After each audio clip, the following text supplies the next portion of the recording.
ഇവിടെ ഉമ്മാന്റെ ഹജ്ജ് കഴിഞ്ഞവരെ ഉമ്മന്റെ തോളിലാണ്. എന്റെ ഉമ്മയോട് ഞാൻ ചെയ്യേണ്ട ബാധ്യത ചെയ്തു കഴിഞ്ഞുവോ? എന്താ മറുപടി? നിന്റെ ഗർഭം ചുമന്ന നേരത്ത് ഉമ്മ അനുഭവിച്ച പ്രയാസത്തിൽ ഒരു പ്രയാസത്തിന്റെ സ്ഥാനത്ത് പോലും ഇത് എത്തിയിട്ടില്ലെന്ന് അബ്ദുല്ലാഹി ഇബ്നു ഉമർ റളിയല്ലാഹു അൻഹുമാ. അത് മാത്രമല്ല, ബഹുമാനപ്പെട്ട ഒരു കാര്യം കൂടെ പറഞ്ഞു. നിന്റെ ഉമ്മയെ നീ നോക്കി, നിന്റെ ഉമ്മ നിന്നെ നോക്കിയത് നീ എന്ന് വളർന്ന് വലുതായി നല്ല മോനായി വരണം എന്ന് ആഗ്രഹിച്ചിട്ടാണ് ഉമ്മ നിന്നെ വളർത്തിയത്. നീ നിന്റെ ഉമ്മാനെ കൊണ്ടു നടക്കുന്നത് കുറച്ചു കഴിഞ്ഞ് വേഗം മരിച്ചു കിട്ടിയാൽ തരക്കേടില്ല എന്നാ നിന്റെ മനസ്സിലുള്ളത്. യാ അല്ലാഹ്, നിന്റെ മനസ്സിൽ ഈ ഉമ്മ മരിക്കോളല്ലേ നോക്കേണ്ടതുള്ളൂ, അധികം കാലൊന്നും ഇല്ലല്ലോ എന്ന തോന്നലാ നീ ചെയ്യുന്നത്. നിന്റെ ഉമ്മ നിന്നെ നോക്കിയത് നീ വളരട്ടെ എന്ന് ആഗ്രഹിച്ചുകൊണ്ടാ. രണ്ട് തോന്നലും രണ്ടും വ്യത്യസ്തമല്ലേ?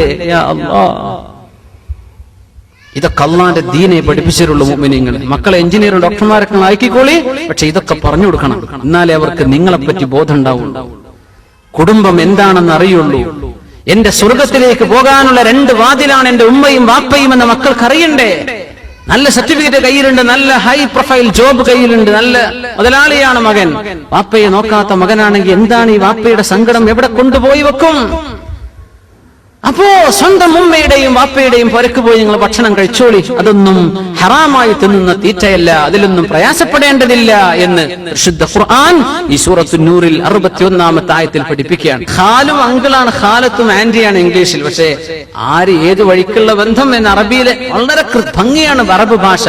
അമ്മ എന്ന് പറഞ്ഞ പിന്നീട് ഏത് അങ്കിൾ എന്ന് ചോദ്യം വരൂല. അത് വാപ്പയുടെ സഹോദരനെ അമ്മ എന്ന് പറയുള്ളൂ. ഉമ്മയുടെ സഹോദരൻ അങ്കിളാണ്, അതിന്റെ ഖാലിനെ പറയുള്ളൂ. ആന്റി അത് ഉപ്പാന്റെ മകളോ ഉമ്മാന്റെ സഹോദരിയോ?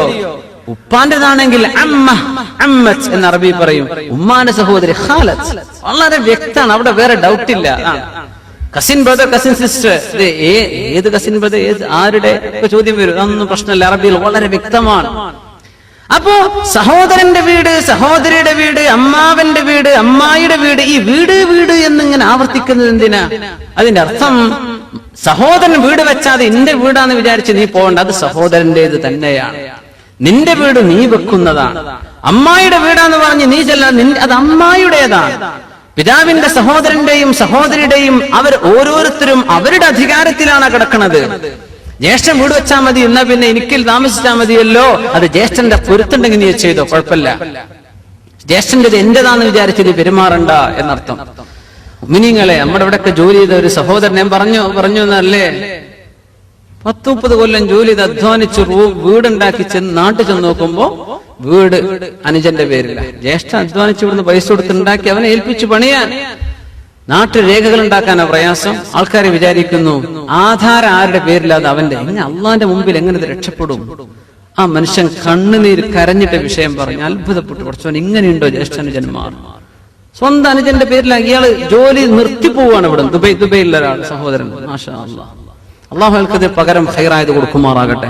ഇങ്ങനെയൊക്കെ വിശ്വസിച്ച ഒരാളെ ഏൽപ്പിച്ച് ഇവിടുന്ന് പൈസ അയക്കുക, അവര് വേണ്ട ജോലിക്കാർക്ക് എത്ര ശമ്പളം കൊടുത്തു, എത്ര അവർ സ്വന്തം പോക്ക്, ഇതൊന്നും നമുക്കറിയില്ല. അള്ളാഹുൽ തവക്കുലായിട്ട് നമുക്ക് നോക്കി നടക്കാൻ പറ്റുമോ? ഇവിടെ ജോലി ചെയ്യുന്ന ആൾക്കാർക്ക് വിശ്വസിക്കാൻ, എന്നിട്ട് വിശ്വാസ വഞ്ചന ചെയ്യാം. എന്നിട്ട് ഈ മനുഷ്യൻ വാടക താമസിക്കുക.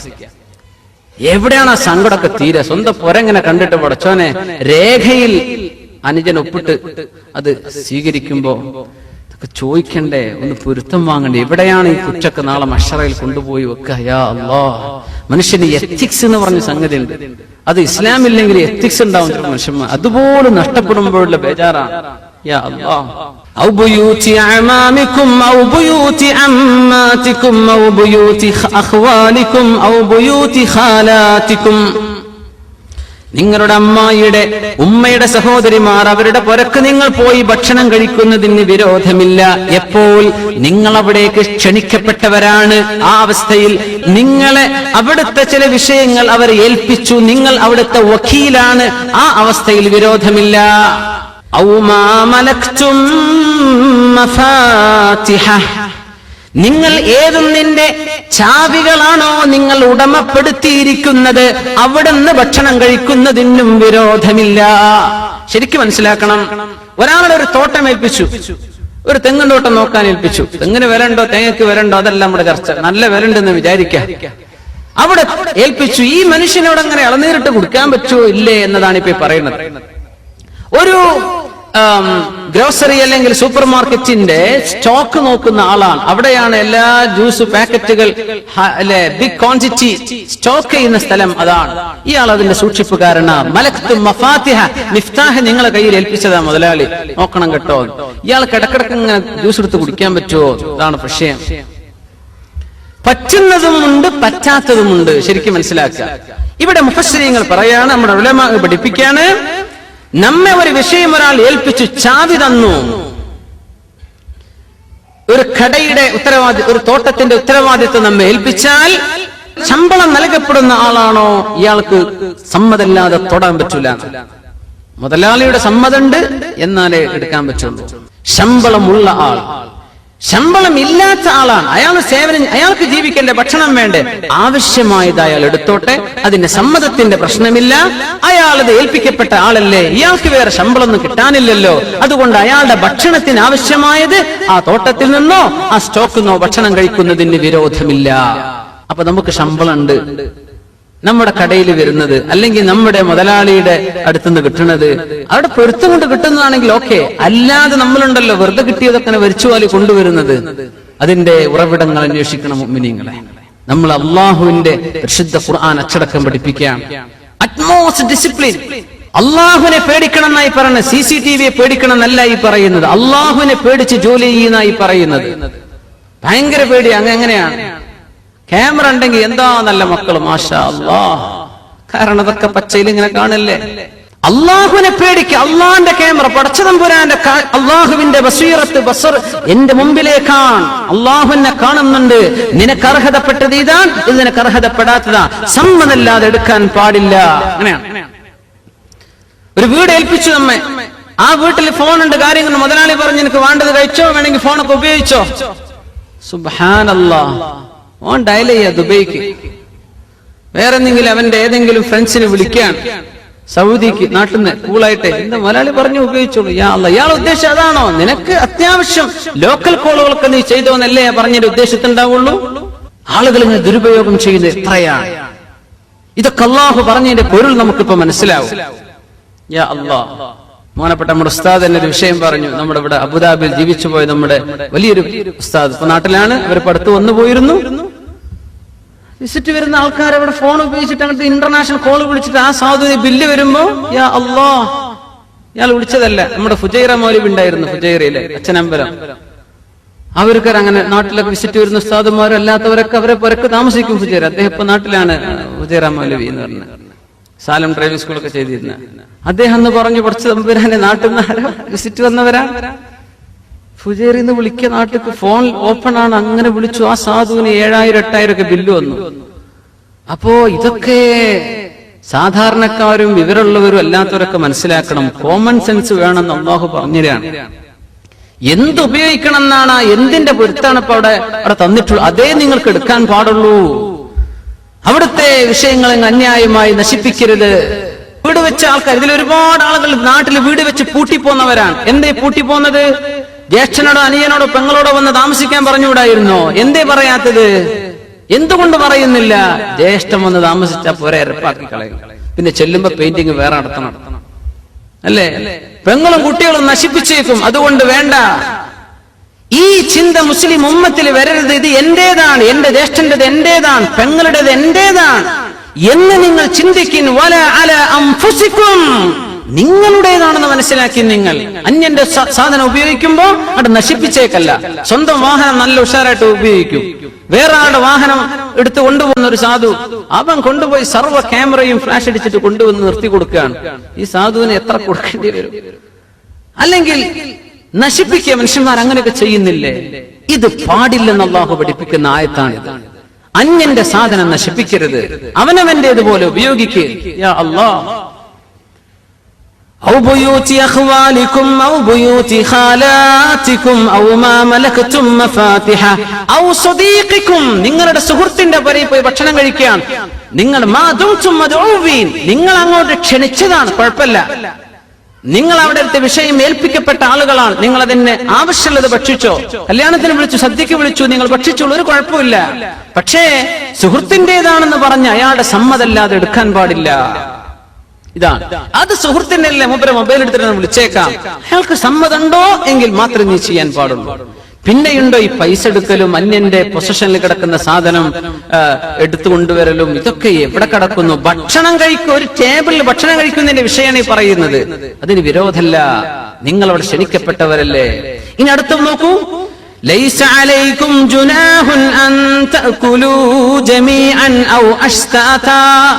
നിങ്ങൾക്ക് വിരോധമില്ല അൻ തഅകുലൂ ജമീഅൻ ഔ അശ്താതാ. നിങ്ങൾ ഒറ്റക്ക് ഭക്ഷണം കഴിച്ചാലും കൂട്ടത്തിൽ ഭക്ഷണം കഴിച്ചാലും വിരോധമില്ല. അതിപ്പോ എന്തിനാ അള്ളാഹു പറയണത്? അതൊക്കെ നമുക്ക് അറിയാലോ. നമ്മൾ ഒന്നുകിൽ ഒറ്റക്ക് കഴിക്കും, അല്ലെങ്കിൽ ഒരുമിച്ച് കഴിക്കും. ഇതെന്തേ പറഞ്ഞത്? സ്വഹാബത്തിന്റെ വിഷയത്തിലായി ഇറങ്ങുന്നത്. അവര് ജാഹിലിയ്യ കാലത്ത്, ഇസ്ലാമിന്റെ മുമ്പ് അവര് ഒറ്റക്ക് ഭക്ഷണം കഴിക്കൽ ഭയങ്കര വിഷമായിരുന്നു. 3 ദിവസത്തോളം പട്ടിണി കിടന്ന ആളുകളുണ്ട് സ്വഹാബത്തിൽ. എന്തേ? കൂടെ ഭക്ഷണം കഴിക്കാൻ ഒരാളെ കിട്ടിയിട്ടില്ല. എങ്ങനെ ഒറ്റക്ക് തിന്നാൻ കഴിയുമെങ്കിൽ ഒരാളെ കൂട്ടിന് വിളിക്കാം. അപ്പൊ ഒറ്റക്ക് കൂട്ടിന് ഒരാളെ കിട്ടുന്നില്ലെങ്കിൽ പട്ടിണി കിടക്കുന്ന സമ്പ്രദായം ഉണ്ടായി. ഇസ്ലാം പറഞ്ഞു അത് വേണ്ട, നിങ്ങൾ ആരും കിട്ടിയില്ലെങ്കിൽ ഒറ്റക്ക് ഭക്ഷണം കഴിച്ചോ, ഒരുമിച്ച് കഴിച്ചോ, വിരോധമില്ല. ഒരുമിച്ച് എന്തായാലും കഴിക്കും. ഒറ്റക്ക് കഴിക്കാൻ പറ്റുമോ എന്നതായിരുന്നു വിഷയം. നമ്മൾ നേരെ നമ്മുടേത് മാത്രം കുറച്ച് സാധനം വാങ്ങിയിട്ട് അവിടെ ഇങ്ങോട്ട് തിരിഞ്ഞിട്ട് ആരും കാണാതെ ഒറ്റക്ക് തിന്ന് മുഖം കഴിയും. പോരാ, ഇന്ന് വേണോന്ന് ചോദിച്ചിട്ട് ചിലപ്പോ വേണമെന്ന് പറയണ ചങ്ങാതിമാരായിരിക്കും ചിലപ്പോ, അതുകൊണ്ട് ചോദിക്കാതിരിക്കും. അതുകൊണ്ട് ഒന്നു മുമ്മിനിങ്ങളെ വേണ്ടാന്നിങ്ങനെ പറഞ്ഞേക്കണം. എന്തിന് ഈ സുന്നത്ത് നഷ്ടപ്പെടണ്ട. ഹദീസാണ് അല്ലെ, നിങ്ങൾ ഒരാളുടെ ഭക്ഷണം രണ്ടാക്കും അത് മതി എന്നാണ്. ഒരാളുടെ ഭക്ഷണമേ വാങ്ങിയിട്ടുള്ളൂ, ഒരാളും കൂടെ വന്നു, അൽഹംദുലില്ലാ നമുക്ക് രണ്ടാൾക്ക് ഷെയർ ചെയ്യാം, അങ്ങനെ കഴിച്ചോളി. രണ്ടാൾക്കുള്ള ഭക്ഷണം ഉണ്ടോ, 3 ആൾ വന്നാലും അത് ധാരാളമുണ്ട്. ഹദീസ് റസൂലുള്ളാഹി സ്വല്ലല്ലാഹു അലൈഹി വസല്ലം, 3 ആൾക്കുള്ള ഭക്ഷണം 4 ആൾക്കും അത് തന്നെ ധാരാളമാണ്. നമ്മൾക്ക് എത്രയാ വെച്ചു കൂട്ടുന്നത്? 5 ആള് വരുന്നു പറഞ്ഞാൽ 15 ആൾക്കുള്ള ചോറ് റെഡിയാണ്. സുബ്ഹാനല്ലാഹ്, അത് വേസ്റ്റ് ആക്കുക. കുറ്റകരമാണ് മുഅ്മിനീങ്ങളെ, കുറ്റകരമാണ്. അപ്പോ ഒരാളുടെ ഭക്ഷണം 2 ആൾക്കും 2 ആളുടെ 3 ആൾക്കും മതി എന്ന് പറഞ്ഞാൽ, നമ്മൾ ഭക്ഷണം കഴിക്കുന്ന ഇടയിൽ 2 ആൾ അങ്ങോട്ട് വന്നു, നമ്മൾ 5 പേരുണ്ട്, ഒരു 2 ആൾ വന്നാൽ ആരും നോക്കാതെ തല താഴ്ത്തി തിന്നണ്ട, ഒന്ന് പറഞ്ഞേക്കണം, കൂടെ ഇരിക്കല്ലേ, ഒന്ന് കഴിച്ചേക്കണം. കാരണം അവര് തിന്നാലും ഇതിൽ ബറക്കത്ത് അല്ലാഹു തരുമെന്ന് റസൂലുള്ളാഹി സ്വല്ലല്ലാഹു അലൈഹി വസല്ലം. അതിലുണ്ട് 2 ആളുടേത് 3 ആൾക്ക് മതി, 3 ആളുടെ ഭക്ഷണം 4 ആൾക്ക് ധാരാളമാണ്. പിന്നെ ഇവിടെ മുഫസ്സിരീങ്ങൾ മറ്റൊരു കാര്യം പറയുന്നു. സുബ്ഹാനല്ലാഹ്, ഒരുമിച്ച് കഴിക്കുന്നതിന് വിരോധമില്ല, ഒരുമിച്ച് കഴിക്കുന്ന വിരോധമില്ല. അതിൽ ഒരാശയം കൂടെ പഠിക്കാനുണ്ട്. എന്തേ? നാട്ടിലൊക്കെ ഒറ്റക്കൊറ്റയ്ക്ക് ഇപ്പോ ചില കമ്പനികളൊക്കെ അങ്ങനെ ചെയ്യാറുണ്ട് അല്ലെ. ചില ഒരു എൻഡ് ഓഫ് ഇയർ സെലിബ്രേഷൻ ഒക്കെ വെക്കും. നമ്മള് മീറ്റിംഗ് ആണ്, അതുകൊണ്ട് ഒരാൾക്ക് ബഫേ ലഞ്ച് ഇത്രയാണ് കൊടുത്തേക്കണം, ആവശ്യമുള്ള രജിസ്റ്റർ ചെയ്യാന്ന് പറയും. 100 ആൾ പോയാൽ 100 ആൾ അവനവന്റെ തിന്നത് അവനവൻ കൊടുക്കാൻ, അങ്ങനെ പിരിഞ്ഞു പോരുന്ന പാർട്ടികൾ ഉണ്ടാവും. അതല്ല, നമ്മൾ എല്ലാവരും ഭക്ഷണം കഴിക്കുക, എന്നിട്ട് നമുക്ക് ഈ ഈക്വലായിട്ട് വിഷയം ഡിവൈഡ് ചെയ്യാം. 100 റുപ്യ ബില്ല് വന്ന് നമ്മൾ 10 ആളുണ്ട്, ഓരോരുത്തരും 10 ദിർഹം വെച്ചെടുക്കുക, 100 ബില്ല് ചെയ്തിട്ട് നമുക്ക് പോരാം. അങ്ങനെ കഴിക്കുന്ന ഒരു കഴിക്കൽ ഇതൊക്കെ സാധാരണ നടക്കുന്ന സംഗതിയല്ലേ. ലൈസ അലൈക്കും ജുനാ. ഇവിടെ ചില പ്രശ്നം വരും. ഇവർ എല്ലാവരും കഴിച്ചു, ഒരു പൊറാട്ടയെ ദോശയൊക്കെ വായിച്ചു. പൊറാട്ടന്റെ ഗുണം ദോഷം എന്നല്ല ഞാൻ ഇവിടെ പറയുന്നത്, കഴിച്ചു സംഗതി പറയാം. ഒരുത്തൻ 2 എണ്ണം കഴിച്ചു, ഒരുത്തൻ 3 എണ്ണം കഴിച്ചു, ഒരുത്തൻ 12 എണ്ണം കഴിച്ചു. ബില്ലിട്ടപ്പോ എല്ലാവർക്കും ഒരേ ബില്ല്. പടച്ച തമ്പുരാന്, ഞാൻ ആകെ 1.5 തിന്നിട്ടുള്ളൂ, 12 എണ്ണം തിന്ന മനുഷ്യനും 10 റുപ്യ കൊടുക്കുന്നത്, ഞാനും 10. ഇത് വേണോ? അതിൽ കുഴപ്പമില്ല, സാരല്ല, നിങ്ങൾ ഒരുമിച്ച് തീരുമാനിച്ചതല്ലേ ഒരുമിച്ച് കഴിക്കാന്ന്. അതുകൊണ്ട് അങ്ങ് തസാമുഹ ചെയ്ത്, അത് വിട്ടുവീഴ്ച ചെയ്ത് കൊടുത്തേക്കണം, അത് സാരല്ല. പക്ഷെ പാടില്ലാത്തൊരു സംഗതി ഇവിടെ ഉണ്ട്. ഇവൻ എല്ലാം തിന്ന് മറ്റാള് പട്ടിണി കിടക്കുകയാണ്, അത് ചെയ്യാൻ പാടില്ല, അത് കുറ്റകരമാണ്. എല്ലാം ഒരുത്തങ്ങ് തിന്നുപോയി. അവർ സംഭവം പറയുന്നതിന് മുഫസ്സിരീൻ, ഒരാളുടെ വീട്ടിൽ കുറച്ച് മധുര പലഹാരങ്ങളൊക്കെ വെച്ചിട്ട് അയാൾ വീട്ടിൽ പറഞ്ഞു, അപ്പൊ വരട്ടോ അങ്ങ് ഭക്ഷണം കഴിക്കുന്നു പറഞ്ഞു പോയി. ഇവർ 2 ആളായിരിക്കണത്. ഇയാൾ 1 2 എണ്ണം എടുത്ത് കഴിച്ച് നിർത്തി, മറ്റവൻ അങ്ങോട്ട് തിന്നൊരു തീറ്റ. പാത്രം 3/4 കാലിയായി. കടന്നു വരുന്ന ആൾക്ക് തോന്നൂലേ, പടച്ചവനെ ആളുകളൊക്കെ വന്നിറങ്ങി പോകുന്ന വീടുകളാണെങ്കിൽ ഒക്കെ തീർത്താൻ പറ്റുമോ അല്ലെ? പുരക്കാരൊക്കെ വല്ല ബിസ്ക്കറ്റോ ചായ ചിപ്സൊക്കെ തരുമ്പോ മുഴുവൻ പടച്ചോനെ തന്ന സ്ഥിതിക്ക് മോശമാക്കാൻ പറ്റൂലല്ലോ എന്ന് വിചാരിച്ച് മുഴുവൻ തിന്നാ, അത് പറ്റില്ല. അപ്പോ പുരക്കാരൻ വന്നപ്പോ ഇയാള് പറഞ്ഞു, അല്ലാ, ഈ മനുഷ്യൻ നിങ്ങളോട് ഭയങ്കര ഇഷ്ടമാണ് കേട്ടോ, ഒന്ന് പറഞ്ഞു കൊടുത്തു. നല്ല ഇഷ്ടമുള്ള ആളല്ലേ, നല്ലോണം തിന്നുള്ളൂ, അതുകൊണ്ട് എന്നെക്കാളും നിങ്ങളോട് ഇഷ്ടം മൂപ്പർക്കാണ് കേട്ടോ എന്ന് തിരുത്തി കൊടുത്തു. കുഴപ്പമില്ല, അങ്ങനെ ചെയ്യുന്നതിന് കുഴപ്പമില്ല എന്നാ പറഞ്ഞതിനർത്ഥം. കാരണം ചീത്തപ്പേര് മറ്റാണ് സഹിക്കണ്ടേ, തിന്നതാരാ? ഇവൻ.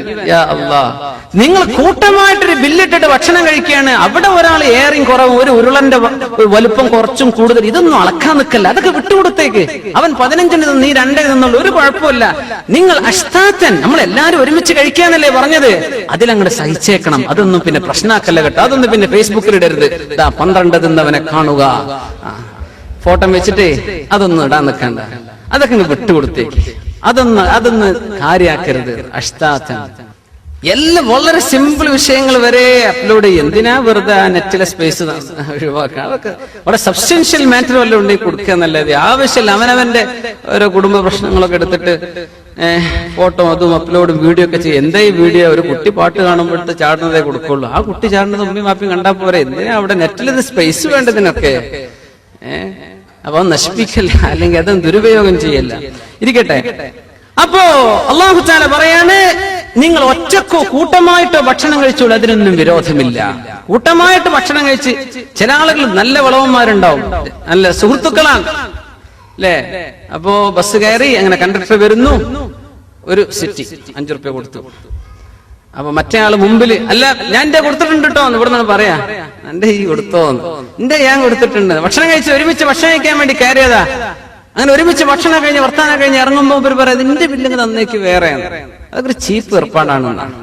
നിന്റേത് ഞാൻ കൊടുത്തോളാം, എന്തിനാ? അത് കൂട്ടുകാരായി ഒരുമിച്ച് നിൽക്കുകയാണെങ്കിൽ അത് അങ്ങോട്ടും ഇങ്ങോട്ടൊക്കെ എന്ത് ചെയ്യാ, കുറച്ച് വിട്ടുവീഴ്ചകളൊക്കെ ആകാം. ഫ്രണ്ട്ഷിപ്പിന്റെ ചില വശങ്ങൾ അള്ളാഹ് പറഞ്ഞിരുമ്പോഴല്ലേ നമുക്ക് അതിന്റെ കൂലി കിട്ടുള്ളൂ. നമ്മൾ ഇതൊക്കെ ചെയ്യുന്ന ആൾക്കാരാണ്. പക്ഷെ ഇങ്ങനെ അള്ളാഹു പറഞ്ഞിട്ടുണ്ടെന്ന് അറിയുമ്പോൾ നമുക്ക് സമാധാനമായില്ലേ? മാഷാ അള്ളാഹ്, ഒരു വിഷമം തോന്നും വേണ്ട. കല്യാണത്തിന് പോകുമ്പോഴൊക്കെ കുറച്ചാൾക്കാർ കൂടുതൽ കഴിക്കുന്നവര്, നേരത്തെ പറഞ്ഞ ശഅബ് ഇബ്നു ജുബൈർ എന്ന് പറഞ്ഞ തമ്മാഉൽ അറബ്, അദ്ദേഹം ഭയങ്കര തീറ്റപ്രിയനായിരുന്നു. താബീങ്ങളുടെ കാലത്ത് കഴിഞ്ഞു പോയ ആളാ. നേരത്തെ കിണറ്റിൽ വീണില്ലേ, കൈ കൊടുക്കാത്ത ആള്. എന്റെ കൈയ്യോട് കുടിച്ചോന്ന് പറഞ്ഞപ്പോ കൈയൊന്നു. ആ മനുഷ്യനും മകനും ഭക്ഷണം കഴിക്കാൻ വേണ്ടി പോയി. അങ്ങനെ സദ്യക്കിരിക്കുമ്പോ മകൻ ഭക്ഷണം കഴിക്കുന്നുണ്ട്, വെള്ളം കുടിക്കുന്നുണ്ട്. ഒരു ഉരുള ഭക്ഷണം, 2 ഗ്ലാസ് വെള്ളം. ഇയാളാണെങ്കിൽ കിട്ടിയ ഭക്ഷണം നന്നായി തിന്നുന്ന ആളാണ്. പ്രശസ്തനാണ്. അബൂ ജഅഫർ അൽ മൻസൂറിന്റെ കൊട്ടാരത്തിൽ പോയ കഥയൊക്കെ ഉണ്ട്, ഇൻഷാ അല്ലാഹ് പിന്നെ പറയാം. അപ്പോ ഭക്ഷണം കഴിച്ച് പുറത്തിറങ്ങിയപ്പോ വാപ്പ മകനെ ഒരൊറ്റ അടി. എന്തിനാ വാപ്പ നിങ്ങളെന്നെ തല്ലിയതെന്ന് ചോദിച്ചു. നല്ല ഉഷാറുള്ള ചോറ് കൊണ്ടെന്ന് വെച്ചിട്ട് ഈ വെള്ളം കുടിച്ച് പള്ളം മുഴുവൻ നിറച്ചില്ലേ? അതില് പറഞ്ഞു, വാപ്പാ ഈ വെള്ളം നല്ലോണം കുടിച്ചാല് വയറ് നല്ല വലുതായിട്ട് നന്നായി തിന്നാൻ പറ്റും, അതിനാണ് ഞാൻ ആ കുടിച്ചത്. അതിൽ അടുത്തടി വേറെ. ഇതെന്തേ വാപ്പ നിങ്ങൾ ഇന്നെ പഠിച്ചത്? ഇങ്ങനെ ഒരു ഇൽമ എന്റെ അടുത്ത് ഉണ്ടായിട്ടെന്ന് എനിക്ക് ഇതുവരെ പറഞ്ഞില്ല.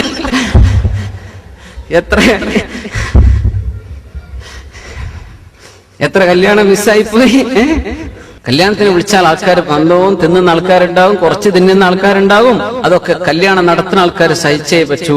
അതായി പറഞ്ഞതിന്റെ അർത്ഥം. അവിടെ ഒന്ന് പ്രശ്നം ഉണ്ടാക്കരുത്. യാ അല്ലാഹ്, 500 ആൾക്ക് ചോറ് വെച്ചിട്ട് ചോറ് തേഞ്ഞില്ലാന്നോ ഇതൊന്നും പറഞ്ഞ അവിടെ പബ്ലിസിറ്റി ചെയ്യല്ല. വന്ന ആള് ചിലപ്പോ 10 ആള്, ചിലപ്പോ 100 ആള്, ചിലപ്പോ ചെറുപ്പക്കാർ ചെക്കന്മാരൊക്കെ കോളേജ് കുട്ടികളൊക്കെ എന്ത് ചെയ്യും, നേരെ വരും. ഒരു വിളിക്കേണ്ട ആവശ്യമൊന്നുമില്ല. നാട്ടിൽ അങ്ങനെയാണ്. ബൈക്കേറ്റ് വരും, അന്തസ്സിൽ വന്ന് വയറ് നിറച്ച് തിന്നു പോകും. അങ്ങനെയൊക്കെ കല്യാണം എത്രയോ കൊളാവുണ്ട്. അതൊന്നും ചെയ്തിട്ടോ, അത് ഹറാമാണ്. നിന്നെ ക്ഷണിച്ചിട്ടില്ല, അവിടെ പോകാൻ പാടില്ല. അങ്ങനെ കല്യാണങ്ങൾ ഇടങ്ങാറാക്കിയ മനുഷ്യന്മാരെ 100 ആൾക്ക് ഉണ്ടാക്കിയിട്ടുണ്ട്. 10-30 ആള് കൂട്ടത്തിലും കയറി വന്നു. ആർക്കെങ്കിലും സെൻസർ ചെയ്യാൻ പറ്റുമോ? ഇവിടെ എയർപോർട്ടിലെ പോലെ കീക്കടിക്കാൻ പറ്റുമോ? ആരായി വന്നത്, ആരാ വിളിക്കപ്പെട്ടതല്ലാത്ത ചോദിച്ചാൽ ഭയങ്കര കേസായില്ലേ? നമ്മുടെ കൂട്ടർ ആരാന്നോലും ചോദിച്ചു. അല്ലാഹ്, കല്യാണം മുടങ്ങാനാവും മതി. പിന്നെ അപ്പോ ഇങ്ങനെയൊക്കെ ശ്രദ്ധിക്കണം. അന്യന്റെ ഭക്ഷണം പോയി തിന്നരുത് എന്നായി പറയുന്നത്. ലാ തഅകുലു അംവാലകും ബൈനകും ബിൽ ബാത്തിൽ. നിങ്ങൾ അന്യായമായിട്ട് മറ്റുള്ളവന്റേത് തിന്നാൻ പാടില്ല. നിങ്ങൾ വിളിക്കപ്പെട്ടോ, നിങ്ങൾക്ക് പൊരുത്തുള്ള സംഗതിയാണോ, തിന്നോളൂ. അടുത്തൊരു വിഷയം കൂടെ അല്ലാഹു തആല പറയാ, ഫഇദാ ദഖൽതും ബുയൂതൻ ഫസല്ലിമു അലാ അൻഫുസികും തഹിയ്യതൻ മിൻ ഇൻദില്ലാഹി മുബാറകതൻ ത്വയ്യിബഹ കദാലിക യുബയ്യിനുല്ലാഹു ലകുമുൽ ആയാതി ലഅല്ലകും തഅഖിലൂൻ.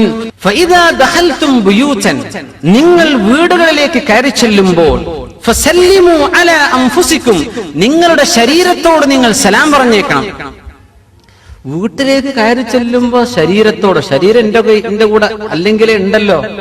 വീട്ടിൽ കയറി ചെല്ലുമ്പോ എന്നോട് ഒറ്റക്ക് അങ്ങനെ പറഞ്ഞിടന്നാ മതിയോ? ഇതല്ല ഈ പറഞ്ഞതിന്റെ അർത്ഥം.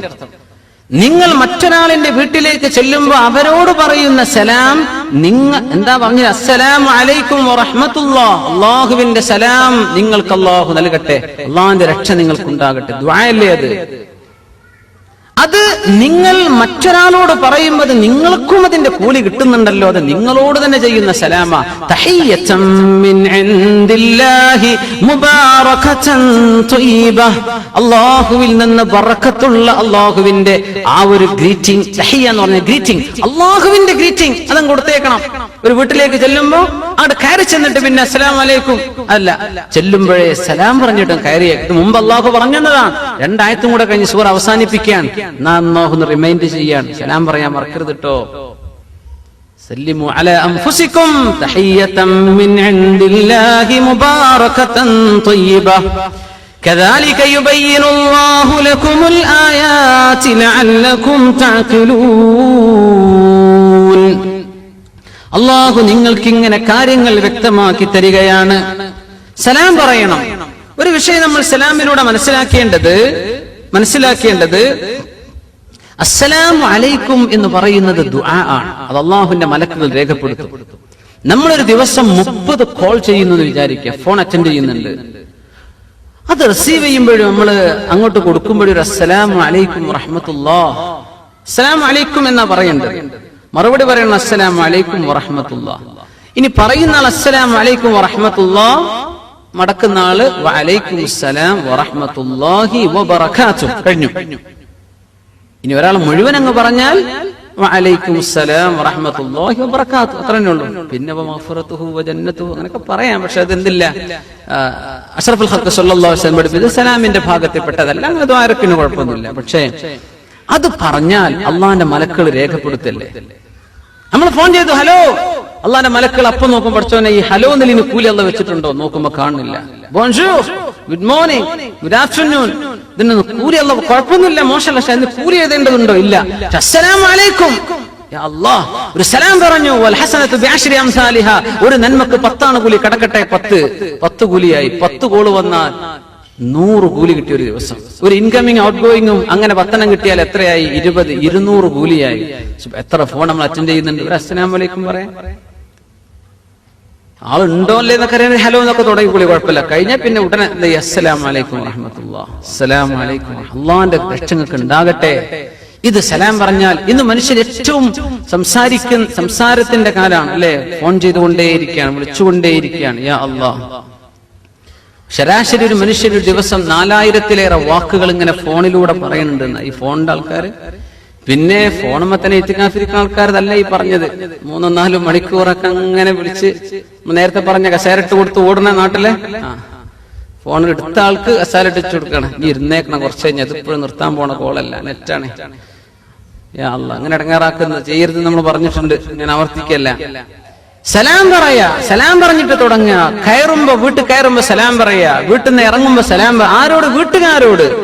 ഇവിടെ ഉലമാ പഠിപ്പിക്കുകയാണ്, നമ്മളൊരു പുതിയ വീട്ടിലേക്ക് ചെല്ലുകയാണ്. നമ്മുടെ വീട് പണി കഴിഞ്ഞ് എഞ്ചിനീയർ കീ നമ്മുടെ കയ്യിൽ തന്നു. അൽഹംദുലില്ലാ, ആ പുരയ്ക്ക് കടക്കുകയാണ്. അവിടെ ആരെങ്കിലും ഉണ്ടോ?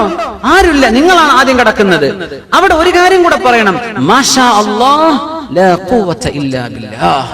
ഇത് പറയാ. എന്നിട്ട് വാതിൽ തുറന്ന് കടക്കുമ്പോ അസ്സലാമു അലൈനാ വഅലാ ഇബാദില്ലാഹി സ്വാലിഹീൻ. ഇതാണ് ആൾപ്പാർപ്പില്ലാത്ത പുരയ്ക്ക് ചെല്ലുമ്പോഴുള്ള സലാം. അസ്സലാമു അലൈനാ വഅലാ ഇബാദില്ലാഹി സ്വാലിഹീൻ. ഇത് പരിചയമുള്ളൊരു വാക്കാണല്ലോ. എവിടെ ഉണ്ട്? അത്തഹിയാത്ത് ഓതുമ്പോ അസ്സലാമു അലൈനാ വഅലാ ഇബാദില്ലാഹി സ്വാലിഹീൻ. ഒരു സ്റ്റോർ റൂം തുറക്കുകയാണ്. ഒന്നുമില്ല, അള്ളാന്റെ ജിന്നുകൾ ഉണ്ടാകാം, മലക്കുകൾ ഉണ്ടാകാം, ഇല്ലാതിരിക്കാം, ആരുമില്ല എന്ന് വിചാരിക്കാം. അസ്സലാമു അലൈനാ, നമ്മുടെ മേൽ അള്ളാന്റെ രക്ഷ ഉണ്ടാകട്ടെ. വഅലാ ഇബാദില്ലാഹി സ്വാലിഹീൻ, അള്ളാന്റെ സ്വാലിഹീങ്ങളായ മറ്റടിമകൾ, മനുഷ്യരാവാം, ജിന്നുകളാകാം, മലക്കുകളാകാം, ആരുമാകാം. അവിടെ വീട്ടുകാരെങ്കിലും ഉണ്ടെങ്കിൽ അവരോട് അസ്സലാമു അലൈക്കും വറഹ്മത്തുള്ളാഹ് സലാം പറഞ്ഞിട്ടേ കടക്കാവൂ. അത് ബറക്കത്താണ്, ബറക്കത്താണ്. റസൂലുള്ളാഹി സ്വല്ലല്ലാഹു അലൈഹി വസല്ലം പറയുന്ന ഹദീസ് നോക്കൂ. ഇദാ ദഖല അർ-റജുലു ബൈതഹു, ഒരാൾ വീട്ടിലേക്ക് കടക്കുമ്പോൾ വീട്ടിൽ കടക്കുമ്പോൾ അല്ലാഹുവിനെ ഓർത്താൽ, ഭക്ഷണം കഴിക്കുമ്പോൾ അല്ലാഹുവിനെ ഓർത്താൽ, പിശാച് വിളിച്ചു പറയും, നിങ്ങൾക്ക് ഈ വീട്ടിൽ ഭക്ഷണമില്ല, നിങ്ങൾക്ക് ഇവിടെ താമസവും ഇല്ല എന്ന് പിശാച് തന്റെ അനുയായികളോട് പറഞ്ഞു കൊടുക്കും. എന്തേ? പുരക്കാരൻ കടന്നു തന്നെ സലാം പറഞ്ഞിട്ടാണ്. പിന്നെ അവര് ഭക്ഷണം കഴിക്കുമ്പോൾ ബിസ്മി ചൊല്ലി. അപ്പോ ബിസ്മി ചൊല്ലി ഭക്ഷണം കഴിച്ചാൽ പിശാചത് തിന്നൂല, പിശാചിന് തിന്നാൻ പറ്റൂല. നിങ്ങൾ സലാം ചൊല്ലാതെ പുരക്ക് കിടന്നാൽ നിങ്ങളുടെ കൂടെ ആര് കിടക്കുന്നുണ്ട്? പിശാച് കൂടെ കിടക്കുന്നുണ്ട്. അപ്പോഴാണ് പിന്നെ വീട്ടിൽ നിന്നും കച്ചറയാണ്, പ്രശ്നം. എന്തേ സലാം പറയാതെ വീട്ടിൽ കിടക്കുന്നത്? പിന്നെ കാണുന്ന മുഴുവൻ ദേഷ്യാണ്, പിന്നെ ഏറാണ്, പിടുത്തമാണ്, പിന്നെ കണ്ടതിനും തൊട്ടതിനൊക്കെ പരാതിയാണ്. എന്തേ വിഷയം? കയറുമ്പോ സലാം പറഞ്ഞോ? എത്ര ദുആകളുണ്ടെന്നാണ് റസൂലുള്ളാഹി സ്വല്ലല്ലാഹു അലൈഹി വസല്ലം തങ്ങൾ പറയുമായിരുന്നു, ഒരാൾ വീട്ടിലേക്ക് കയറുമ്പോൾ പറയണം, അല്ലാഹുമ്മ ഇന്നി അസ്അലുക ഖൈറൽ മൗലജി വഖൈറൽ മഖ്റജി, അല്ലാഹുമ്മ ഇന്നി അസ്അലുക ഖൈറൽ മൗലജി വഖൈറൽ മഖ്റജ്, ബിസ്മില്ലാഹി വലജ്നാ വബിസ്മില്ലാഹി ഖറജ്നാ വഅലാ റബ്ബിനാ തവക്കൽനാ. ഒക്കെ ചൊല്ലാനുള്ളതാണ്. അല്ലാഹുവേ, നല്ല ഒരു പ്രവേശനം ഞാൻ നിന്നോട് ചോദിക്കാൻ. ഭാര്യന്റെ അടുത്ത് അടി കിട്ടരുത്, അല്ല, അവിടെ പ്രശ്നം ഉണ്ടാവരുത്. വീട്ടിൽ ബറക്കത്ത് വേണം. അത് ആശ്വാസത്തിന്റെ വീടല്ലേ. ബൈത്ത് എന്ന് പറഞ്ഞ ആശ്വാസം കിട്ടേണ്ട സ്ഥല. ചെറുപ്പക്കാർക്ക് വീട്ടിൽ ഇത് കിട്ടാത്തപ്പോഴാ റോട്ടിലേക്ക് ഇറങ്ങുക. പാതിര നേരോളം റോട്ടിൽ നിന്നിട്ട് അവസാനം ഉറങ്ങാൻ വേണ്ടി അകത്തേക്ക് വരും. എന്റെ വീട്ടിന്റെ ഉള്ളിൽ യാതൊരു സമാധാനമില്ല. അവിടെ ചെന്നാൽ പരാതിയും പ്രശ്നങ്ങളും തല്ലും പിടുത്തവും ഇതൊക്കെ തന്നെയാ. എന്നാ പിന്നെ പുറത്തായിക്കൊള്ളാം. എന്തേ ഇങ്ങനെയൊക്കെ ഒഴിവായി കിട്ടണമെങ്കിൽ എന്ത് ചെയ്യണം? ഈ സലാം പറയണം. അസ്സലാമു അലൈക്കും എന്ന് പറയാം. വീട്ടിൽ കയറിയ ഈ ദുആ ചൊല്ലാൻ സമയം കിട്ടൂല. വാതിൽക്കൽ തന്നെ ദുആ ഇറക്കുക. അല്ലാഹുമ്മ ഇന്നി അസ്അലുക ഖൈറൽ മൗലജി വഖൈറൽ മഖ്റജ്, ബിസ്മില്ലാഹി വലജ്നാ ബിസ്മില്ലാഹി ഖറജ്നാ വഅലാ റബ്ബിനാ തവക്കൽനാ. ഇത് ചൊല്ലണം. മറ്റൊരു ഹദീസിലുണ്ട്, സൂറത്ത് ഖുൽ ഹുവല്ലാഹു അത് പഠിപ്പിക്കുമ്പോൾ റസൂലുള്ളാഹി സ്വല്ലല്ലാഹു അലൈഹി വസല്ലം പറഞ്ഞു, ഒരു സ്വഹാബി വന്ന് പറഞ്ഞു, നബിയെ, പൈസല്ല നബിയെ, ഭയങ്കര ദാരിദ്ര്യമാണ്, പൈസല്ല നബിയെ, ദാരിദ്ര്യമാണ്. അല്ലാഹുവിന്റെ റസൂൽ പറഞ്ഞു, നിങ്ങൾ വീട്ടിലേക്ക് കയറുമ്പോ വീട്ടുകാരോട് സലാം പറയാ. കയറിയ ഉടനെ ഒരു പ്രാവശ്യം ഖുൽ ഹുവല്ലാഹു അഹദ് സൂറത്ത് ഓതുകയും ചെയ്യുക. ഫഅദറല്ലാഹു അലൈഹിൽ മാൽ ഹത്താ ഫാദ അലാ ജിറാനിഹി. ആ ഹദീസിൽ മഹാന്മാർ പഠിപ്പിക്കുകയാണ്, അയാൾക്ക് അല്ലാഹു ഒരുപാട് സമ്പത്ത് കൊടുത്തു, അയൽവാസികൾക്കും കിട്ടി ഒരുപാട് സമ്പത്ത്. എങ്ങനെ? ഓരോ തവണ വീട്ടിൽ കയറുമ്പോഴും ഒരു ഖുൽ ഹുവല്ലാഹു അഹദ്. അൽ ബഖറ ഓതാനാ പറഞ്ഞതെങ്കിൽ നമ്മൾ പറ്റൂല എന്ന് പറഞ്ഞേനെ, അല്ലേ? ഖുൽ ഹുവല്ലാഹു അഹദ് സൂറ ഇത്ര ഓതാൻ എളുപ്പമുള്ള സൂറ. അപ്പൊ ഇങ്ങനെ സുന്നത്തുകളുണ്ട് വീട്ടിൽ കയറുമ്പോൾ. അത് വീട്ടിന്റെ ഉള്ളിൽ അസ്വാരസ്യങ്ങൾ ഇല്ലാതിരിക്കാനാണ്, അവിടെ റാഹത്ത് ഉണ്ടാവാനാണ്. ഒരു സദസ്സിലേക്ക് കയറുമ്പോൾ സലാമിനെ സംബന്ധിച്ച് നമ്മൾ സൂചിപ്പിച്ചിരുന്നു. അസ്സലാമു അലൈക്കും പറഞ്ഞതിന്റെ ഒരു താല്പര്യം കൂടെ അതാണ്. അസ്സലാമു അലൈക്കും എന്ന് ഞാൻ നിങ്ങളോട് പറഞ്ഞാൽ, ഞാനും നിങ്ങളുമുള്ള ഈ ഇടപഴക്കത്തിൽ നിങ്ങളുടെ ഒരു മോശവും ഞാൻ പറയാൻ പോകുന്നില്ല. എന്റെ വശത്തു നിന്ന് ഒന്നും നിങ്ങൾക്ക് ബുദ്ധിമുട്ടുണ്ടാവില്ല. ഈ ഗ്യാരണ്ടിയാണ് ഞാൻ നിങ്ങളോട് പറയുന്ന അസ്സലാമു അലൈക്കും. നിങ്ങൾ എന്നിൽ നിന്ന് സുരക്ഷിതരാണ്. ഇനി പ്രസംഗം അവസാനിപ്പിക്കുമ്പോഴും ഞാൻ പറയുന്നു അസ്സലാമു അലൈക്കും വറഹ്മത്തുള്ളാഹി. കഴിഞ്ഞു. നമ്മൾ ആരും അങ്ങോട്ടും ഇങ്ങോട്ടും ഗീബത്തും നമീമത്തും പറയണ്ട. നിങ്ങൾ എന്നിൽ നിന്ന് സുരക്ഷിതരാൻ, നിങ്ങളെന്ന് ഞാനും സുരക്ഷിതനാണ്. നമ്മൾ ആരും ആരെയും വേദനിപ്പിക്കൂല. ഇത് ഗ്യാരണ്ടിയാണ്. ഇത് പറഞ്ഞിട്ട് ഒരു സദസ്സിലേക്ക് വരുന്ന അസ്സലാമു അലൈക്കും, ഈ പറഞ്ഞതിനർത്ഥം എന്താ? ഞാൻ വരുന്നുണ്ട് കേട്ടോ, എന്നെ കൊണ്ടൊരു ഉപദ്രവം നിങ്ങൾക്ക് ഉണ്ടാവില്ല കേട്ടോ, അത് ഉറപ്പിച്ചോളൂ. ഇങ്ങനെ വരുന്ന ആൾക്കാർ വിത്തനുണ്ടാക്കി പോയാൽ എന്ത് ചെയ്യും? അതാണ് ഇസ്ലാമിന്റെ സലാം. എന്തൊരു മഹത്തരമാണ്. ഒരു സദസ്സിൽ മുസ്ലിമീങ്ങളും അമുസ്ലിമീങ്ങളും ഉണ്ടെന്ന് വിചാരിക്കുക. അവിടെ സലാം പറയണം, അസ്സലാമു അലൈനാ വഅലാ ഇബാദില്ലാഹി സ്വാലിഹീൻ, അല്ലെങ്കിൽ അസ്സലാമു അലാ മൻ ഇത്തബഅൽ ഹുദാ, സന്മാർഗം സ്വീകരിച്ചവർക്ക് രക്ഷ ഉണ്ടാകട്ടെ. മഹാനായ മർഹൂം സയ്യിദ് മുഹമ്മദ് അലി ശിഹാബ് തങ്ങൾ അവറുകൾ അവിടെ കോട്ടക്കൽ ആര്യവേദശാലയുടെ പ്രോഗ്രാമിന് വന്ന സമയത്തുള്ള ഒരു അനുഭവം പറഞ്ഞത്, അവിടെ ഒരുപാട് അമുസ്ലിമീങ്ങളെ വൈദ്യരും കുറെ വാര്യന്മാരും ഒരുപാട് മറ്റു അമുസ്ലിമീങ്ങളൊക്കെ ഉള്ള സദസ്സാണ്. തങ്ങളുടെ സംസാരത്തിന് നേരം തങ്ങൾ അസ്സലാമു അലൈക്കും വറഹ്മ, ആ സലാം, അവിടെ നമസ്കാരന്റെ കൂപ്പുകൈ ഇങ്ങനെയൊക്കെ പറഞ്ഞ ആൾക്കാരുണ്ട്. നമ്മുടെ സ്വന്തം ആൾക്കാർ ജയ് ഹിന്ദു എന്ന് പറഞ്ഞ് കൈയടിച്ചിട്ട് പ്രസംഗം അവസാനിപ്പിക്കുക. മുസ്ലിമീങ്ങളാ അസ്സലാമു അലൈക്കും പറ, നീ അസ്സലാമു അലൈക്കും പറഞ്ഞു തുടങ്ങ്. നിന്റെ മുമ്പിൽ മുസ്ലിം ഒരാളുണ്ടോ, ആ സലാം അയാൾക്ക് കിട്ടൂലേ? നിന്റെ നമസ്കാരം കൂപ്പുകയും നിന്റെ ഈ മുഷ്ടിയൊക്കെ ആർക്ക് വേണം? അത് ആർക്ക് ഉപകാരപ്പെടും?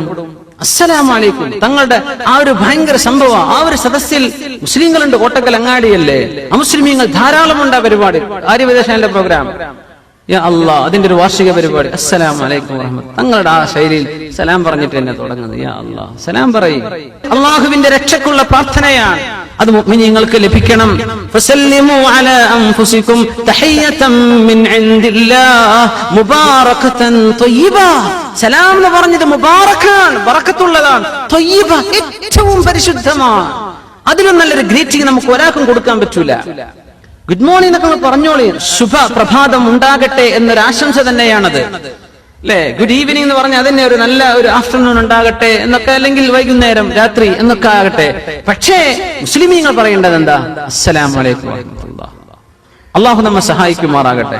സലാം നല്ലോണം വർദ്ധിപ്പിക്കും മുഅ്മിനീങ്ങളെ. സ്വന്തം ഗ്രൂപ്പുകാർക്ക് മാത്രം സലാം പറയുന്ന കാലാണ്. സ്വന്തം ഗ്രൂപ്പുകാർക്കും അല്ലാത്തോടും ഉണ്ടാകുന്നു ഇസ്ലാം, ആരെ ഇസ്ലാം എന്ന് ഓർത്ത് അഹ്ലുസുന്ന വൽ ജമാഅത്തിന്റെ അഖീദയിലുള്ള മുസ്ലിമീങ്ങളോട് മറ്റൊരു ഗ്രൂപ്പുകാരൻ പറയും സലാം പറയാൻ പാടില്ല. മൂപ്പരെ പിന്നെ നിസ്കാരം ശരി, എന്തേ പ്രശ്നം? മൂപ്പരെ നമ്മളാൾ അംഗീകരിക്കലില്ല. യാ അല്ലാഹ്, അള്ളാന്റെ ദീനല്ലേ നമ്മളിപ്പോ. അഫ്ശു സലാം, സലാം പറഞ്ഞേക്കണം. അബ്ദുല്ലാഹി ഇബ്നു മസ്ഊദ് റളിയല്ലാഹു അൻഹു പറയാണ്, ഞാൻ കൊതിച്ചു പോവുകയാണ്, ഞാൻ പറയുന്ന സലാം ആരും മടക്കാതിരിക്കട്ടെ. അപ്പൊ ആൾക്കാർ, പടച്ചോനെ നിങ്ങളെ സലാം മടക്കാതിരിക്കേ? അതെ, നിങ്ങൾ മടക്കാതിരുന്നാൽ അള്ളാഹു എനിക്കതിന് മറുപടി പറഞ്ഞുതരും. അള്ളാഹുവിന്റെ സലാം എനിക്കുണ്ടാവും. ഇത് നിങ്ങൾ പറയുമ്പോൾ നിങ്ങളുടേതല്ലേ കിട്ടുന്നുള്ളൂ, എനിക്ക് അള്ളാന്റെ മറുപടി കിട്ടും. ഞാൻ കൊതിച്ചു പോകാറുണ്ടെന്ന് അബ്ദുല്ലാഹി ഇബ്നു മസ്ഊദ് റളിയല്ലാഹു അൻഹു. അഫ്ശു സലാം, തന്റെ പരിചയക്കാരോട് മാത്രം സലാം പറയുന്ന കാലം അന്ത്യനാളിന്റെ അടയാളമാണെന്ന് നബിയുനാ റസൂലുള്ളാഹി സ്വല്ലല്ലാഹു അലൈഹി വസല്ലം. ഖിയാമത്ത് നാളാണ് ഈ വരുത്തി വെക്കുന്നത്. സ്വന്തം അനുയായികൾ, നമ്മൾ മെമ്പർഷിപ്പ് ഉള്ള ആളോട് മാത്രം സലാം പറഞ്ഞാൽ മതി. എന്ത് ദീനാ ഇത്? എന്ത് ദീനാണ്? ദീനാണോ ഈ പറയുന്നത്? അള്ളാന്റെ ദീനാണോ ഈ പറയുന്നത്? അഫ്ശു സലാം, മുഅ്മിനീങ്ങളോട് സലാം പറഞ്ഞേക്കണം. ജനങ്ങൾക്ക് ഭക്ഷണം കൊടുക്കിൻ. ജനങ്ങൾ ഉറങ്ങുന്ന നേരത്ത് എഴുന്നേറ്റ് തഹജ്ജുദ് നിസ്കരിച്ചേക്കണം. തദ്ഖുലുൽ ജന്നത ബിസലാം, അന്തസ്സിൽ സ്വർഗ്ഗത്തിൽ പോകാമെന്ന് റസൂലുള്ളാഹി സ്വല്ലല്ലാഹു അലൈഹി വസല്ലം. മുഅ്മിനീങ്ങളെ സലാം പറയണം. വീട്ടിൽ കയറുമ്പോ സലാം. ഇനി നമ്മൾ ഖുർആൻ ക്ലാസ് കഴിഞ്ഞ് പോവാണ്, വീട്ടിൽ ആരുമില്ല, റൂമിൽ ആരുമില്ല, നമ്മൾ എന്ത് സലാമ പറയപ്പോ? അസ്സലാമു അലൈനാ വഅലാ ഇബാദില്ലാഹി സ്വാലിഹീൻ. അല്ലെങ്കിൽ ഒരു മുസ്ലിമായ മനുഷ്യനുണ്ട്, അസ്സലാമു അലൈക്കും വറഹ്മത്തുള്ളാഹി, സലാം പറയണം. പള്ളിയിലേക്ക് വരുമ്പോ, പള്ളിയിൽ ഒരു ഖുർആൻ ക്ലാസോ ഇൽമിന്റെ സദസ്സോ നടക്കുന്നുണ്ടെങ്കിൽ അവിടെ സലാം പറയൽ മഹ്ദൂറാണ്. മഹ്ദൂർ എന്ന് പറഞ്ഞാൽ ഹറാം, പറയാൻ പാടില്ല. ഒരു ഖുർആൻ ക്ലാസ് നടക്കുക, അസ്സലാമു അലൈക്കും, പള്ളിയിൽ പറ്റൂല കേട്ടോ. നിങ്ങൾ സദസ്സിലും വേണേ പറഞ്ഞോളി, കേൾക്കുന്ന ഒരു മറുപടി പറയും വേണം. പക്ഷേ ഒരു പള്ളിയിൽ ഇൽമിന്റെ മജ്ലിസ് നടക്കുമ്പോൾ സലാം പറയരുത്. പള്ളിയിൽ നിസ്കാരത്തിന് ഇഖാമത്ത് കൊടുത്താൽ അവിടെ സലാം പറയരുത്. പള്ളിയിൽ ഒരാൾ ഖുർആൻ ഓതിക്കൊണ്ടിരിക്കുകയാണ് ഉറക്കെ, ആ ഖുർആന് തടസ്സമാകുന്ന രീതിയിൽ സലാം പറയാൻ പാടില്ല. ഇത് മൂന്നും നടക്കണില്ല. അവിടെ ഒരു മുസ്ലിമായ മനുഷ്യർ ഇരിക്കുന്നുണ്ട്, അസ്സലാമു അലൈക്കും വറഹ്മത്തുള്ളാഹി. നിങ്ങൾ ദഖൽതും ബുയൂതൻ, വീട്ടിലേക്ക് എന്ന് വന്നാൽ ആ ബുയൂത്ത് എന്ന വാക്കിന് മുഫസ്സിരീങ്ങളിൽ ഒരു വിഭാഗത്തിന്റെ അഭിപ്രായം അൽ മസാജിദ്, അല്ലാഹുവിന്റെ പള്ളികളിലേക്ക് വരുമ്പോൾ സലാം പറയണം എന്നാണ്. എപ്പോഴാ പറയേണ്ടത്? അവിടെ ഒരു ഇൽമിന്റെ സദസ്സ് നടക്കണില്ല, നിസ്കാരത്തിന് ഇഖാമത്ത് കൊടുത്തിട്ടില്ല, നിസ്കാരം നടക്കുന്നില്ല, പിന്നെ അവിടെ ഒരു ഖുർആൻ ഓത്ത് നടക്കണില്ല എങ്കിൽ നിങ്ങൾ അവിടെ സലാം പറഞ്ഞേക്കണം. നിസ്കാരമൊക്കെ കഴിഞ്ഞിട്ട് അസ്സലാമു അലൈക്കും വറഹ്മത്തുള്ളാഹി എന്ന് എല്ലാവരും പറഞ്ഞ് ഇങ്ങനെ സ്വസ്ഥമായിട്ട് ഇരിക്കുമ്പോ ചിലർ കാണാം അസ്സലാമു അലൈക്കും. അങ്ങനെ സലാം പറയണ്ട, അത് ദിക്ർ ചൊല്ലുന്ന നേരമാണ്. നിസ്കാരം കഴിഞ്ഞിട്ട് സലാം പറയലപ്പോഴാ? നിങ്ങൾ കടന്നു വരുമ്പോഴാണ്. നിങ്ങൾ വരുമ്പോ സലാം ഞാൻ വരുന്നുണ്ട് കേട്ടോ, എന്നെ കൊണ്ട് ഒരു ഉപദ്രവം നിങ്ങൾക്ക് ഉണ്ടാവില്ല കേട്ടോ, അതാണ് പറയുന്നത്. നമുക്ക് ശരിക്കും ഓർമ്മ വേണം. തിരിച്ചു പോകാൻ ഞാൻ പോവാണ് കേട്ടോ, നിങ്ങളെ പറ്റി ഒരു ഗീബത്ത് നിമിത്തം ഞാൻ പറയൂല കേട്ടോ. എന്നിൽ നിന്ന് നിങ്ങൾ സലാമത്താണ്, നിങ്ങൾ സുരക്ഷിതരാണ്. യാ അല്ലാഹ്, ഇങ്ങനെ മഹിതമായ അഖ്ലാഖുകൾ, സംസ്കാരമാണ് അല്ലാഹു പഠിപ്പിച്ചു തരുന്നത്. കദാലിക യുബയ്യിനുല്ലാഹു ലക്കുമുൽ ആയാതി ലഅല്ലക്കും തത്തഖൂൻ. നിങ്ങൾ അല്ലാഹുവിനെ സംബന്ധിച്ച് നല്ല ബോധം ഉണ്ടാവാൻ വേണ്ടി അല്ലാഹു സുബ്ഹാനഹു വ തആല യുബയ്യിനുല്ലാഹു ലക്കുമുൽ ആയാത്, അല്ലാഹു നിങ്ങൾക്ക് ദൃഷ്ടാന്തങ്ങൾ വ്യക്തമാക്കി തരികയാണ്. ലഅല്ലക്കും തഅഖിലൂൻ, നിങ്ങൾ ചിന്തിക്കാൻ വേണ്ടി. അല്ലാഹു തആല നമുക്ക് കാര്യങ്ങൾ മനസ്സിലാകാൻ അല്ലാഹു നമുക്ക് ഇൽമും അമലിന് തൗഫീഖും അല്ലാഹു നൽകി അനുഗ്രഹിക്കുമാറാകട്ടെ. അപ്പോ ഒരു കാര്യം കൂടെ ചേർത്ത് നമ്മൾ മനസ്സിലാക്കേണ്ട വിഷയം, ഭക്ഷണം കഴിക്കുമ്പോ ബിസ്മില്ല, വെള്ളം കുടിക്കുമ്പോ ബിസ്മി ചൊല്ലുക, വീട്ടിൽ കയറുമ്പോ സലാം ചൊല്ലുക. പിശാച് അല്ലെങ്കിൽ അവിടെ ഇടപെടും. സമയമില്ലാത്തത് കൊണ്ടാണ് എനിക്കൊരു കാര്യം കൂടെ ചേർത്ത് പറയേണ്ടിയിരുന്നു. നിങ്ങൾ എന്നെ ശപിക്കാൻ തുടങ്ങും. ഒരു കാര്യം കൂടെ പറയട്ടെ, ഒരു കാര്യം കൂടെ പറയാണ്. ഭക്ഷണം കഴിച്ച് വയറ് നിറയാത്തൊരു വിഷയം വരുന്നത് എപ്പോഴാണെന്നറിയോ? ബിസ്മി ചൊല്ലാതെ തിന്നുമ്പോഴാണ്. ദാഹിച്ചിട്ടും കുടിച്ചിട്ട് ദാഹം മാറുന്നില്ല, ബിസ്മി ചൊല്ലാതെ കുടിക്കുമ്പോഴത് ഉണ്ടാവുക. ഭാര്യയുമായി ഭാര്യ ഭർത്തൃ ബന്ധത്തിൽ ഏർപ്പെടുന്നു, ഇയാൾക്കിത് മതിയാവണില്ല, ഇയാളിതൊരു കലാപരിപാടിയാണെന്ന വിചാരം. സുബ്ഹാനല്ലാഹ്, എന്താ വിഷയം?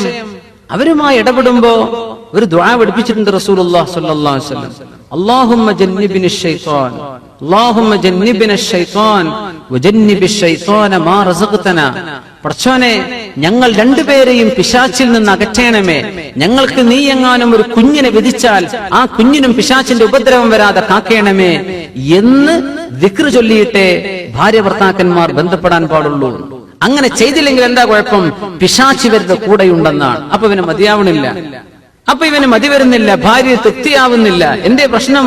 അള്ളാന്റെ നാമം ഉച്ചരിച്ചില്ല. ഇതൊക്കെ അള്ളാഹു ചെയ്ത വലിയ നിഅമത്തുകളല്ലേ? സ്വർഗലോകത്തെ അനുഭവങ്ങൾ എന്താണെന്ന് അറിയാൻ ദുന്യാവിൽ അള്ളാഹു വെച്ച സാമ്പിളുകളാണെന്നാണ്. അള്ളാന്റെ നാമം ഉച്ചരിക്കുക, അപ്പോഴേ നിനക്ക് ആശ്വാസമാവുള്ളൂ. അള്ളാന്റെ നാമം ഉച്ചരിച്ച് ഭക്ഷണം കഴിക്കുക, അപ്പോഴേ നിനക്ക് വയറ് നിറയുള്ളൂ. അള്ളാന്റെ നാമം ഉച്ചരിച്ച് വെള്ളം കുടിക്കുക, അപ്പോഴേ നിന്റെ ദാഹം മാറുള്ളൂ. ഇത് ജീവിതത്തിൽ നമ്മൾ പകർത്ത് അള്ളാഹു തൗഫീഖ് ചെയ്യുമാറാകട്ടെ. ഇവിടെ ഒരൊറ്റ ചോദ്യം ചോദിച്ചത്, ഒതു ഉണ്ടാക്കുമ്പോൾ ആൾക്കാർ കാലുമ തടവുന്നുണ്ട്, ഇത് ശരിയാവോ? ഇപ്പൊ സെന്ററിലൊക്കെ തന്നെ നിസ്കരിക്കുന്ന സമയത്തൊക്കെ അങ്ങനെ ശ്രദ്ധയിൽപ്പെട്ടു. മൈതിസ്കാരൊക്കെ ഉണ്ടാവുമ്പോ തല തടവുന്നുണ്ട്, കാലുമ തടയൂര, അത് ശരിയാവില്ലല്ലോ. വംസഹു ബിറുഊസികും വഅർജുലകും ഇലൽ കഅബൈൻ. അർജുല ലാമിന് ഫത്ഹാൻ, ലാമിന് കസ്റാണെങ്കിൽ തടവാൻ പറ്റിയെന്ന അങ്ങനെയാണ് വിഷയം. പക്ഷെ ഖുർആനുള്ളത് വഅർജുലകും, കഴുകേണ്ടതിൽപ്പെട്ടതാ കാല്. കാല് കഴുകിയേ പറ്റൂ, തടവിയാൽ ഒതു ശരിയാവില്ല. ഒതു ശിക്ഷമ തടവലും ഇല്ലാത്തതും നമ്മൾ മുമ്പ് പറഞ്ഞിട്ടുണ്ട്. അതിൽ പ്രബലമായ അഭിപ്രായം സോക്സിമ തടവൽ ശരിയാവൂല എന്ന് തന്നെയാണ്. എന്ന് പറഞ്ഞ സാധനം ഉണ്ട്, ലെതർ കൊണ്ട് ഉണ്ടാക്കിയ ഒരു സോക്സ്, ലെതറിന്റെ നടക്കാൻ പറ്റും. അതും ഒതുവോടുകൂടെ ധരിച്ചാൽ അടുത്തൊരു ഒതു എടുക്കുമ്പോൾ തടവിയാൽ മതി. സോക്സ് ഒക്കെ എന്താണ് ഊരെ കിട്ടുന്ന സാധനമല്ലേ, ടിഷ്യൂ ഇഷ്ടം പോലെ അല്ലേ, അത് ഡ്രൈ ചെയ്യാനൊക്കെ എളുപ്പമല്ലേ. കാലിന് അങ്ങനെ പ്രശ്നം ഉണ്ടെങ്കിൽ കഴുകണം എന്ന് അള്ളാഹു പറഞ്ഞതാ. കഴുകിയേ പറ്റൂ, മടമ്പ് വരെ നിർബന്ധമാണ്. അള്ളാഹു നമ്മെ സഹായിക്കുമാറാകട്ടെ. സംശയങ്ങൾ നിങ്ങൾ എന്ത് ചെയ്യുക, ഇസ്ലാം ഓൺ വെബ് .net നമ്മുടെ സൈറ്റ് ഉണ്ട്, islam on web.net. നിങ്ങൾക്ക് ഓൺലൈനായിട്ട് എന്ത് ചെയ്യാം, അതൊക്കെ